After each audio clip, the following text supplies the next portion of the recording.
was not the answer. Historians will regard this as a great irony of our era, that so many who profess such concern for our norms and traditions themselves proved willing to trample our constitutional order to get their way. It is long past time for Washington to get a little perspective. President Trump is not the first president with a populist streak, not the first to make entrenched elites uncomfortable.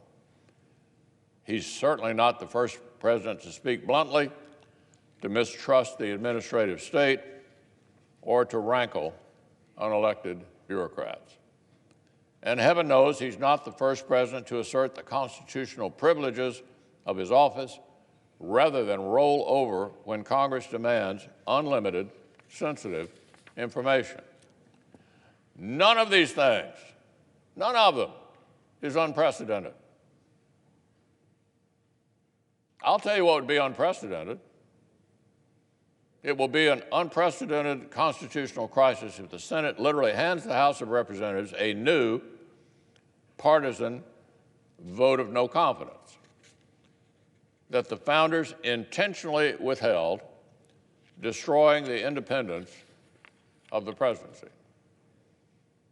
It will be unprecedented if we agree that any future House that dislikes any future president can rush through an unfair inquiry, skip the legal system, and paralyze the Senate with a trial. The House could do that at will under this precedent. It will be unprecedented if the Senate says second-hand and third-hand testimony from unelected civil service servants is enough to overturn the people's vote. It will be an unprecedented constitutional crisis if the Senate agrees to set the bar this low forever. It is clear what this moment requires. It requires the Senate to fulfill our founding purpose. The framers built the Senate to provide stability, to take the long view of our republic, to safeguard institutions from the momentary hysteria that sometimes consumes our politics, to keep partisan passions from literally boiling over. The Senate exists for moments like this. That's why this body has the ultimate say in impeachments. The framers knew the House would be too vulnerable to transient passions and violent factionalism.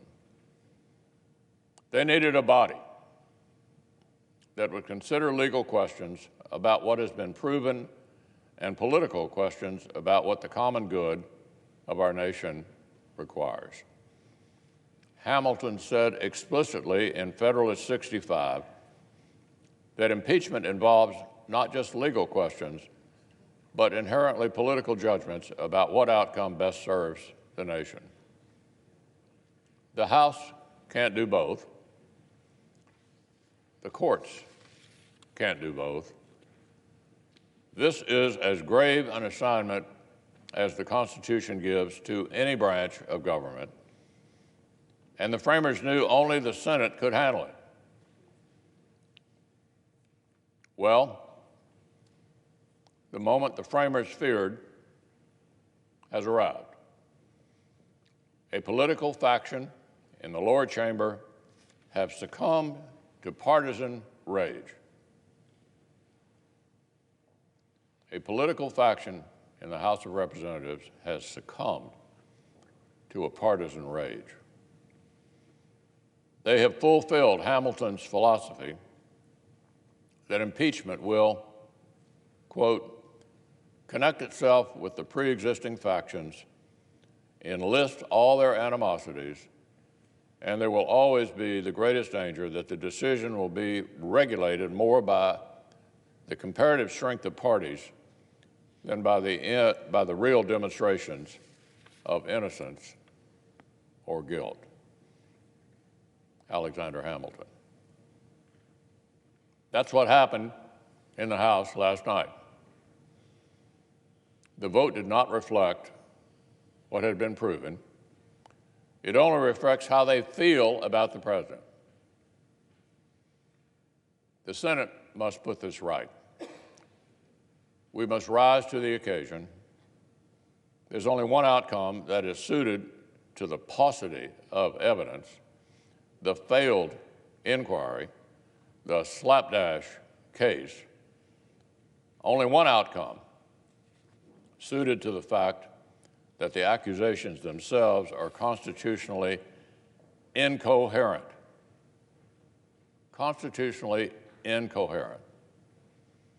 Only one outcome will preserve core precedents rather than smash them into bits in a fit of partisan rage because one party still cannot accept the American people's choice in 2016.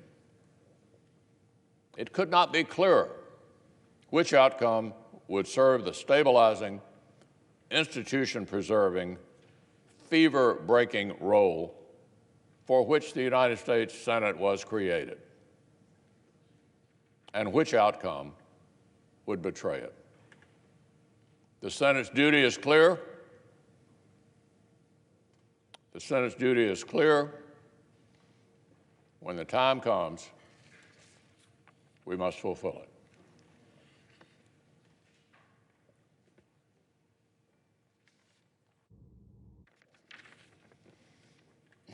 Now, Mr. President, I understand there are 3 bills at the desk due a second reading in block. The clerk will read the titles of the bill for the second time on block.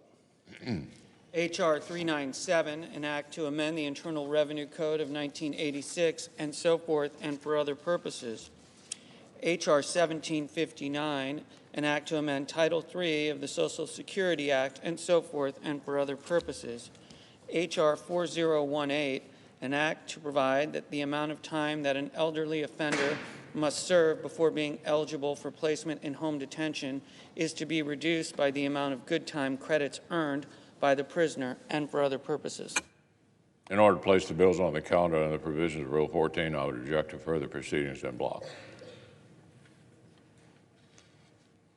Objection having been heard, the bills will be placed on calendar on block.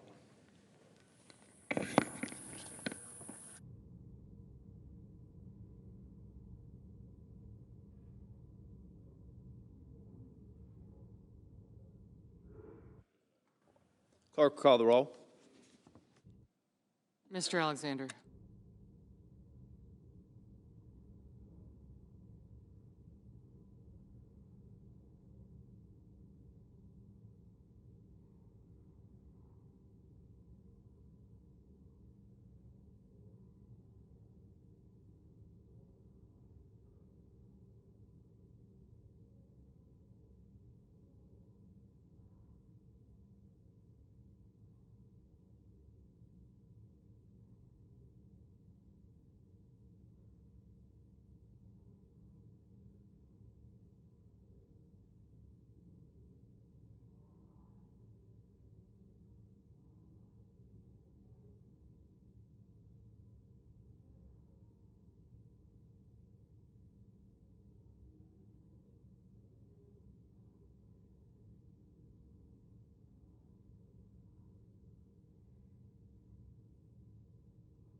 President Trump abused the powers of his office by soliciting the interference of a foreign power in our elections, not for the good of the country, but to benefit himself personally.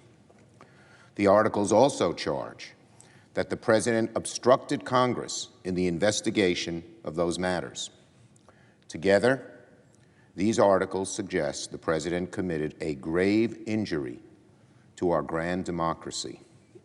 The conduct they describe is very much what the founders feared when they forged the impeachment powers of the Congress.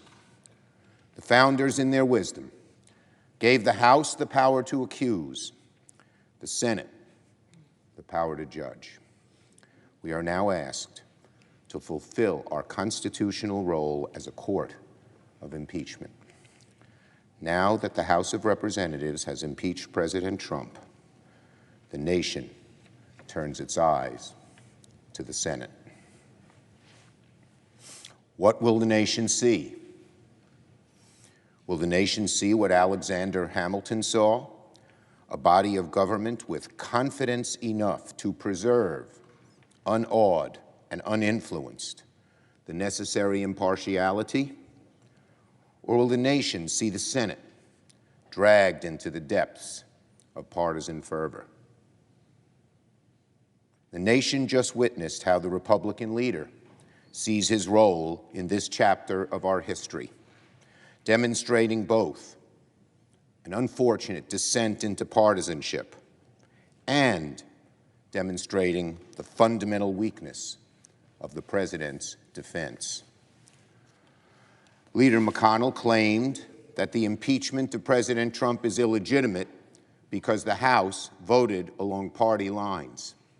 Forgive me, but House Democrats cannot be held responsible for the cravenness of the House Republican caucus and their blind fealty to the President. Leader McConnell claimed the impeachment was motivated by partisan rage. This from the man who said proudly, "I am not impartial. I have no intention to be impartial at all in the trial of President Trump." What hypocrisy. Leader McConnell accused the House Democrats of an obsession to get rid of President Trump. This from the man who proudly declared his #1 goal was to make President Obama a one-term president. Leader McConnell claimed that Democrats impeached the President for asserting executive privilege. President Trump never formally claimed executive privilege. He claimed, quote, "absolute immunity," unquote. And the White House counsel wrote a letter stating simply that the administration would not comply with any subpoenas. Leader McConnell claimed that the Democrats' quote, "obsession with impeachment has prevented the House from pursuing legislation to help the American people." Leader McConnell knows very, very well that the House Democratic majority has passed hundreds, literally hundreds of bills that gathered dust here in the Senate, condemned to a legislative graveyard by none other than Leader McConnell himself, who proudly called himself the Grim Reaper. Members of the Senate, members of the 116th Senate have been denied the opportunity to legislate by Leader McConnell. We aren't even allowed to debate the issues that would impact the American people: health care, infrastructure, prescription drugs. We could have spent the year debating these issues. We weren't doing impeachment. Leader McConnell has chosen not to focus on these issues and to put none of these bills on the floor. And as he reminds us often, he alone decides what goes on the floor. Leader McConnell claimed that the House did not afford the President due process. The leader knows well that President Trump refused to participate in the process, despite invitation, and blocked witnesses and documents from Congress in unprecedented fashion. Leader McConnell claimed that the House ran, quote, "the most rushed, least thorough, and most unfair impeachment inquiry in modern history." I know that that's the Republican talking point, but here's the reality. Leader McConnell is plotting the most rushed, least thorough, and most unfair impeachment trial in modern history. His plan to prevent House managers from calling witnesses to prove their case is a dramatic break from precedent. We heard a lot about precedent from the leader. Never has there been a presidential impeachment trial in which the majority prevented the House managers from fairly presenting their case, to have witnesses explain their knowledge of the alleged malfeasance. Will Leader McConnell, breaking precedent, strong-arm his caucus into making this the first Senate impeachment trial of a president in history that heard no witnesses? We ask, is the president's case so weak that none of the president's men can defend him under oath?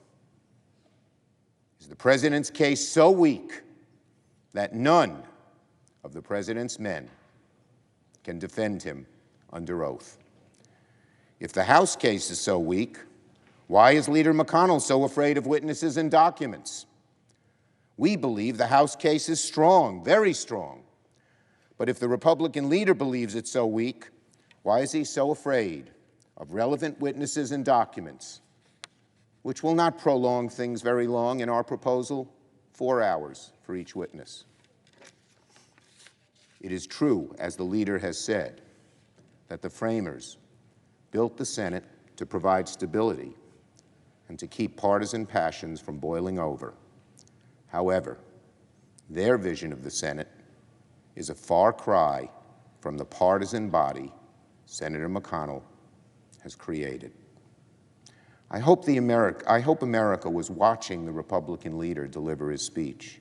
I truly do, because most glaring of all was the fact that Leader McConnell's 30-minute partisan stemwinder contained hardly a single defense of the President of the United States on the merits. Almost none defended President Trump, because they can't. In the wake of an enormous amount of evidence uncovered by House investigators, much of it in the form of testimony by top Trump officials, whom the administration tried to silence, the Republican leader could not rebut the accusations against the president with facts. The Republican leader complained about the process. The Republican leader made many partisan and inflammatory accusations about Democrats, but he did not advance an argument in defense of the president's conduct on the merits. That, in and of itself, is a damning reflection of the state of the president's defense. Our goal in the Senate, above all, should be to conduct a fair and speedy trial. I have proposed a very reasonable structure that would do just that. 4 witnesses, only those with direct knowledge of the charges made by the House, only those who could provide new, relevant, and potentially illuminating testimony. Strict time limits on each stage of the process to prevent the trial from dragging out too long. It's eminently reasonable. It's eminently fair. A group who had no partisan bias would come up with this type of proposal. I have yet to hear one good argument why less evidence is better than more evidence, particularly in such a serious moment as impeachment of the President of the United States. In Leader McConnell's 30-minute screed, he did not make one argument why the witness and document should not be part of the trial. President Trump protests that he did not receive due process in the House impeachment inquiry. Due process is the ability to respond to charges made against you and present your side of the case. The President was invited to provide witnesses and provide documents at every stage of the process. He chose not to. Still, Democrats are offering the president due process again here in the Senate. The witnesses we suggest are top Trump-appointed officials. They aren't Democrats. We don't know if their testimony would exculpate the president or incriminate him, but their testimony should be heard. If the president's counsel wants to call other witnesses with direct knowledge of why the aid to Ukraine was delayed, we say they should be able to do so.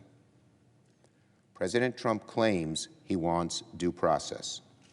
I suspect he would rather hide or name call, because if he really wanted due process, he could get it easily. One phone call to Leader McConnell telling him to let his aides testify. One phone call to his chief of staff telling him to release the documents to Congress. Both of these actions would let the truth come out. I ask again, can none of the president's men come defend him under oath? To my Republican colleagues, our message is a simple one. Democrats want a fair trial that examines the relevant facts. We want a fair trial. The message from Leader McConnell at the moment is that he has no intention of conducting a fair trial, no intention of acting impartially, no intention of getting the facts. Despite our disagreements, I will meet with Leader McConnell soon to discuss the rules. But each senator will influence whether the Senate lives up to its constitutional duty to serve as an impartial court of impeachment. In the coming weeks, Republican senators will face a choice. Each Republican senator will face a choice. Do they want a fair trial, or do they want to allow the president free rein? Each senator must ask him or herself, do you want a fair trial? Or do you want the president to do whatever he wants, regardless of rule of law, regardless of the consequences to this great nation? The nation turns its eyes to the Senate. What will it see? The President of the United States has spent the past several months telling Congress it has no right to oversight, no right to investigate any of his activities, that he has absolute immunity, that Article 2 of the Constitution gives him, quote, the right to do whatever he wants, unquote. That's the president's words.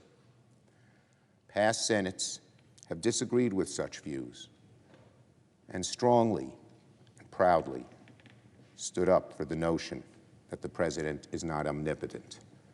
Democrats have done it, Republicans have done it, and often to presidents of their own party. The Senate has said in the past that the president serves the people, not himself, that he is not a king. Will it do so again, or will it shirk from that responsibility? If the Republicans proceed with the majority leader's scheme to sweep these charges under the rug and permit the president to ignore Congress, they will be creating a new precedent that will long be remembered as one of the Senate's darkest chapters. It will be remembered as a time when a simple majority in the Senate sought to grant two new rights to the president: the right to use the government for personal purposes and the right to ignore Congress at his pleasure. Here, I agree with Senator McConnell.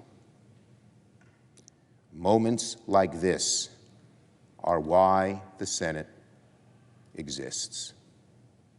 If the president commits high crimes and misdemeanors, and the Congress can do nothing about it, not even conduct a fair tribunal where his conduct is judged by dispassionate representatives of the people, then the president can commit those crimes with impunity. This president can, others can. I have little doubt that if we tell the president that he can escape scrutiny in this instance, he will do it again and again and again. Future presidents will take note and may do worse.